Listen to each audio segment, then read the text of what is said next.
Hey everybody, Ryan from Ryan O here, and I am back with the series finale of Masters of the Air. I am a little sad by this. This was the very first ever video I made in my short, already YouTube little project, I guess you could call it. Um, Episode 1 is still one of my highest grossing videos, not shorts, but you all seem to love it. And I see a lot of you still supporting me, so I really appreciate that. So again, please like, comment, and subscribe while I read off the last of Masters of the Air.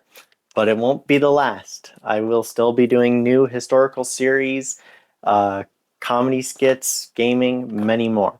So you'll get to see me a lot more. I know that's why you all come here. So episode 9, series finale.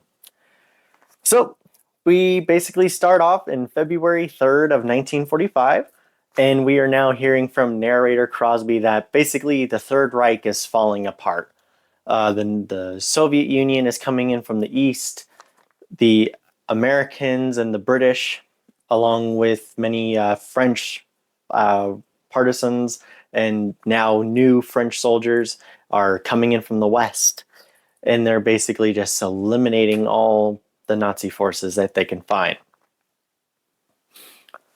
So while we hear this, we're seeing Rosie is flying again, but this time his plane is getting taken out. It's losing a wing, then they're getting hit with flak, things are blowing up, and eventually, after they drop their bombs, the bombardier and the navigator blow up in an explosion. Um, so that was very shocking. I actually screamed. I'm like, oh my god, like how quick it was, because we have not seen any of these bombs being or B-17s basically being hit with anything in so long, in a few episodes, and it feels like it's a much longer time than what we were experiencing in the first few episodes, where we're seeing guys die left and right. B-17 goes down, another B-17 goes down, and it goes on and on. So that kind of brought me back to the very first few episodes. So Rosie gives the all call to abandon ship, so everyone jumps out. Rosie does see the bombardier and the navigator dead. Like the navigator's missing an eye, it looked like.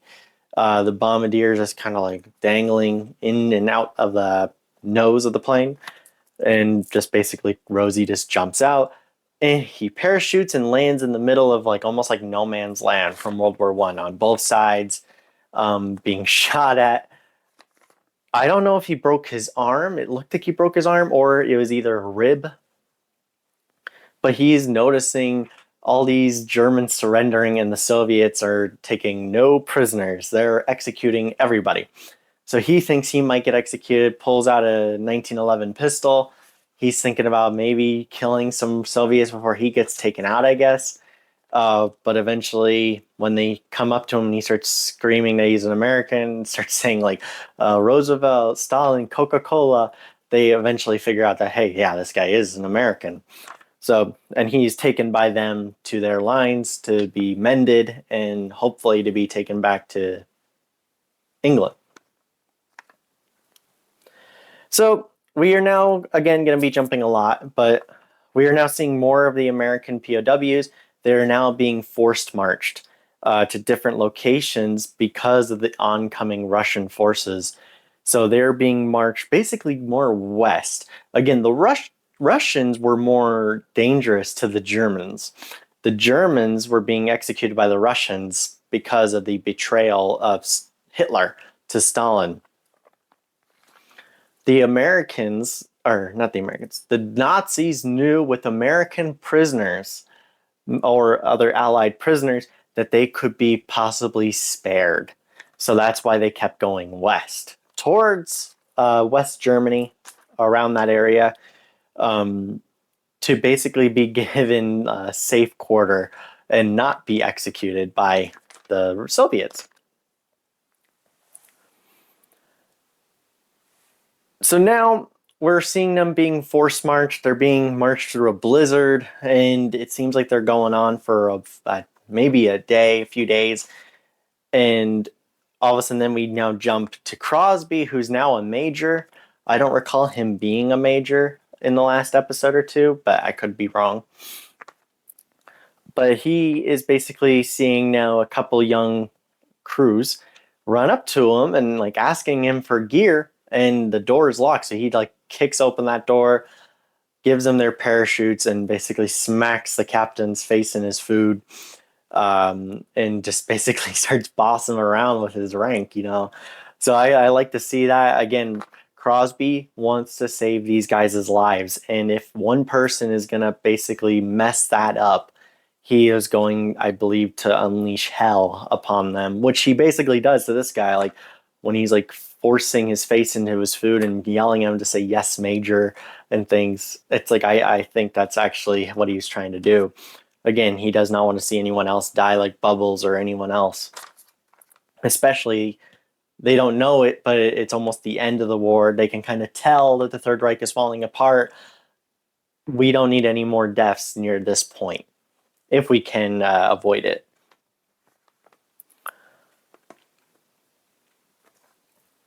Now we're back again with these American POWs. And we noticed that one of the American POWs, he said in the previous scene, like asking if his buddy was okay, and his buddy says, "Oh, just a Jew walking in Nazi Germany. What's not to be basically okay about? It's just a leisure stroll." So he was one of the American POWs that were Jewish that the major or colonel was trying to avoid giving to the SS. So he makes it at least, but we see that he actually helps a German Luftwaffe officer. He's like falling, like about to pass out from being marched all that way, along with the POWs. Again, most of them were the SS. So these German Luftwaffe guys still believed in that like chivalry, like the medieval knights, honor. And we could see that this American airman kind of saw that, and he helped him up, even took his machine gun. He could have like probably tried to kill at least him or a few other Germans to maybe help everyone else to escape, but he knew it wasn't the Luftwaffe that was causing a lot of this harm to them right now. It was the SS who had basically machine guns on them. There was even some Hitler Youth kids that were so gung ho and eager to help Hitler, but even by then, Hitler was not dead yet, but he would soon be. But they were so adamant to prove that they are like the Aryan race, they are the strongest race. So I just really like that scene. It shows the true honor and almost like a brotherhood between airmen of all nations.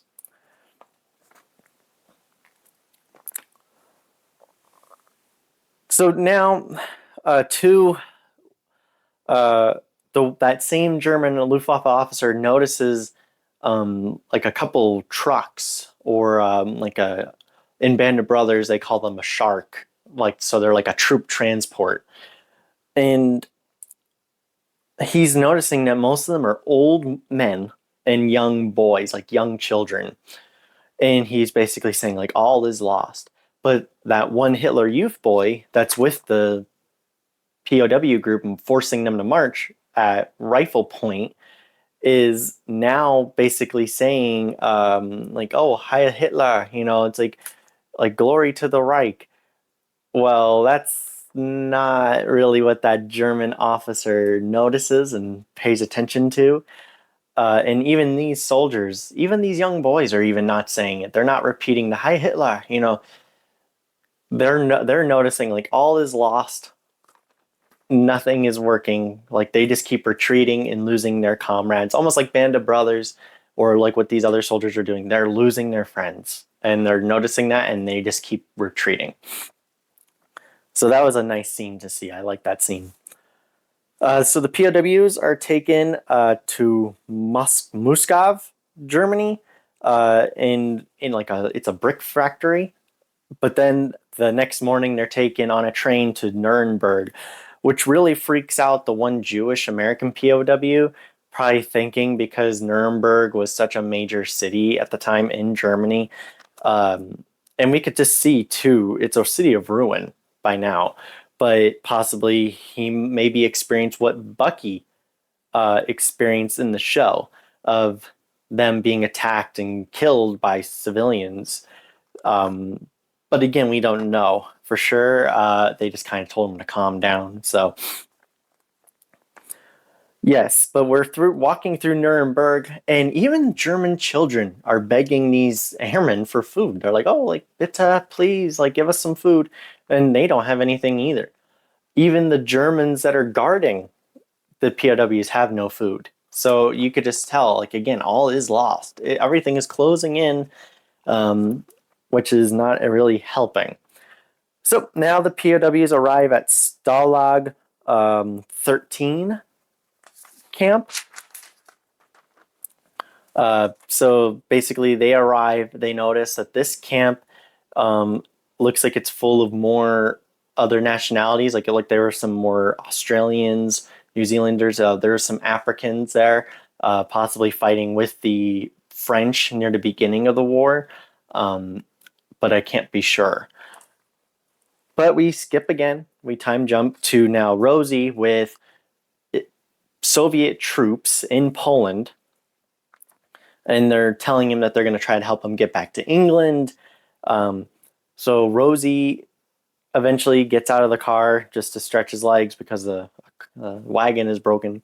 And he walks into a concentration camp and basically sees the true horror of the SS and what Hitler wanted for his Germany, Hitler's Germany. And it just is, it's a sad scene, but again, it just shows you that a lot of Americans did not know what was going on. Even a lot of the Soviets possibly didn't know, but the one officer told him when he met Rosie again inside the camp that many of the Russian forces have found dozens of these camps with so many dead Jews, but also gypsies. There was a lot of, like, the Germans executed gay people. Like, there are so many types of people that Hitler deemed to be inferior.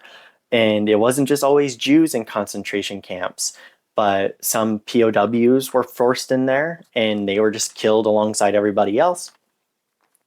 You can also see more too, like they're exaggerating, I believe. And I love that. It's not a bad exaggeration, but the stench. Like you just see how everyone's like holding a cloth or something up to their face.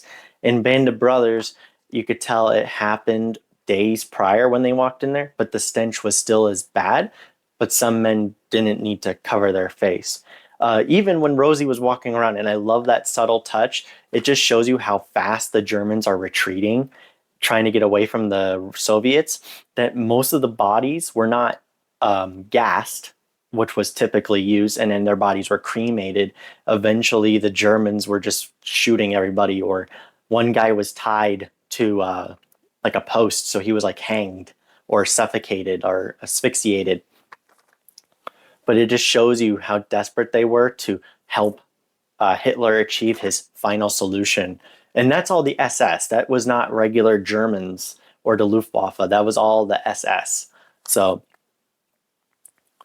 but some of the bodies still were smoking. Like I literally could see a couple of the bodies with smoke like pouring out of their body, and that is from the bullets. So I really love that scene. It shows you how true the horrors of war were, but again, how the true horrors of the concentration camp and the final solution based on Hitler's vision of a future world without Jews, gays, gypsies, anyone else deemed to be inferior if you don't follow the right religion, concentration camp, or just killed on the spot. Again, it was a really bad fascist regime. So basically then too, we now see again, Rosie does make it to a little camp with the Soviets, and they tell them, hey, there's a plane that's going to take us to Moscow, and from Moscow we're going to go to here, here, here. I'm sorry, my light keeps going in and out. they tell Rosie, the Russians, that they're going to take him from there to Moscow and to location.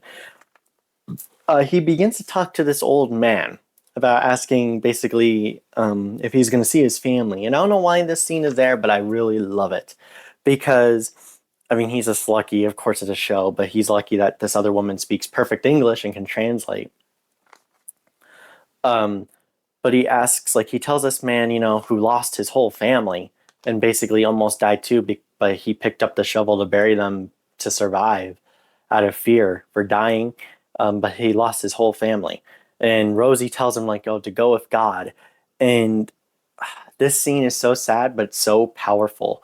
But basically, the guy says that God, I feel like God has abandoned me, or why did God allow this to happen?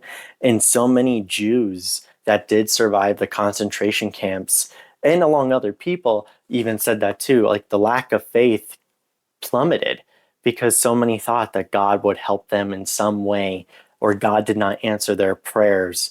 And it's a real impactful scene because even nowadays, some people you could say feel that way, like, oh, why would God allow such war to go on, or famine, disease?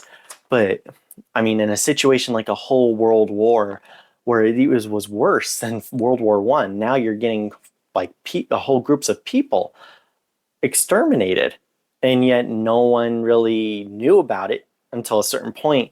But then it was like they couldn't help until it was the end of the war. That was how they could help, by pushing through.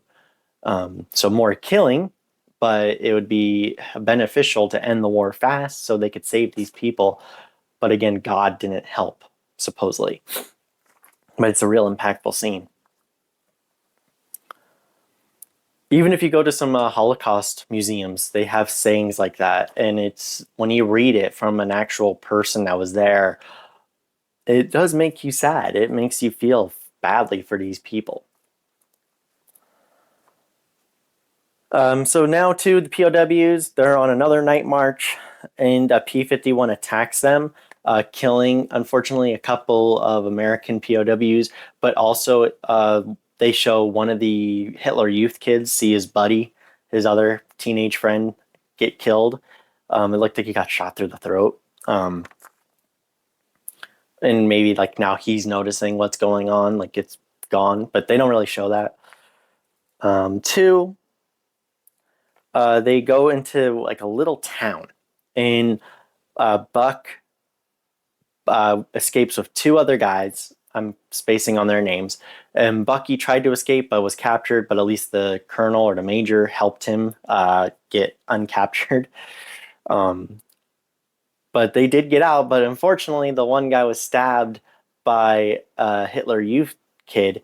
But it's strange, unless this kid was drafted or not. But I mean, he had a skull on his lapel, which is a basic sign of the SS. And I mean, that kid looked too young to be an SS, unless again he was a teenager. But he stabs one of the Americans in the back after taking a piss, and then stabs him again in the chest. The guy tries to fight back but can't. Bucky and the other guy at least save him, but yet Bucky almost gets shot in the head. But eventually finds out they have no ammo, and he lets the kids go. The one kid was just still knocked out on the ground. So he is now back in England, meets Crosby, and basically we now find out Crosby's going to be a dad. So I guess when he was on leave, him and his wife uh, did the deed, and all of a sudden now he finds out a bit later that he's going to be a father. Uh, it seems like Crosby might have some PTSD too as well, because he can't sleep or he wakes up in the night. Also mentioned a Nietzsche quote, which I really liked, about fighting monsters without trying to become a monster yourself. So I like that quote. Um, Eventually, Buck and the other guy was rescued by a group of American soldiers. They're back in England. The other POWs are now marched to another camp again. A Red Tail P-51 is killing some guards, shooting at the guard towers. Some American tanks and soldiers are shooting at the camp. But instead, you see the guards are shooting at the POWs. It just shows you how these SS men like think. They're like, oh well, you know what? Here they come. These Americans, they want these guys. Well, we're just gonna kill them. It's like because of some unknown reason. I mean, it's not going to be beneficial. But the Luftwaffe, you know, they would rather be saved by them. But I guess some of the guards didn't like them celebrating. So eventually, some of these prisoners grab weapons from the German soldiers, and now it's a whole jailbreak. So everyone's going berserk. They're all getting shot. Explosions are going off. Eventually, Bucky takes down a Nazi flag and replaces up an American flag, so to alert many of the Americans to stop shooting. And then now we're back in England, and we see Buck is reuniting with everybody, and there is a truce now that B-17s can fly over occupied territory or Germany to drop off food and supplies that is desperately needed, and many of the Luftwaffe, only the Luftwaffe really, will not fire back into the sky with their 88s or flak. So Crosby, Buck, Rosie, a lot of the other main cast, even Kenny, the engineer, never got to fly before, and this was his first time ever flying. But yeah, he fixes airplanes, got to fly, and we see them flying over the Netherlands and dropping off supplies. And many of the people were so thankful that they even wrote like "Thanks, Yanks" and the flowers. But it just shows you too that the war is almost truly over, and now they're able to help these people in a non-militaristic fashion with a way of using the military. When they get back to England, Buck is calling for landing instructions, and eventually he finds out it's Bucky, who's like saying, "You know, goddamn well what I said," you know. So it's a funny line. I was laughing at that. Eventually, they get to fly again because May the 7th, Germany surrenders. So now many of these guys get to go home now to the United States. Some of them have to stay behind for different reasons, but eventually they will get back to the States. It's not unlike in Band of Brothers. In Band of Brothers, they were told they were like going to train again for fighting the Japanese. In this, they don't really mention that. They just kind of say, no, these guys get to go home. And basically, we just see Buck and Bucky fly. Everyone's leaving. And we see everyone just taking off to the skies. And I really love that scene. But there's actually one scene I love more. And it's a symbolic moment. And it is a crashed B-17 out in a field, like outside of a town, it looked like, or a village. And it just shows how rusted it is and how like destroyed it is. But it made me remind of Barry Keogh's character. But also it shows you a moment of not everyone gets to go home. That many of these soldiers did not like earn that right because they were fighting to free people and fighting to protect the world from a fascist dictator. And it was because of that fascist dictator they did not get to go home. And many of their bodies are now all over Europe. Their planes are there. Sometimes the body is just destroyed, disintegrated. Maybe their bones will be there. But it's a really beautiful moment, and I love that imagery because it just really is like a pop-out moment. Now, and that's basically it. And then they show, like, again, them flying, and that's it. It fades to black. So that's pretty much it. That is the final review of Masters of the Air. Again, I hope you enjoyed. Please like, comment, and subscribe. I would greatly appreciate you doing so. I love reading your comments. I know some people have commented before.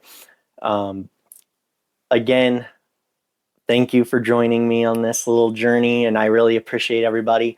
please keep me going with this journey. I really want to keep making videos for all of you on so many different topics that I think we all can enjoy. So thank you, and I'll see you all in the next one. Bye.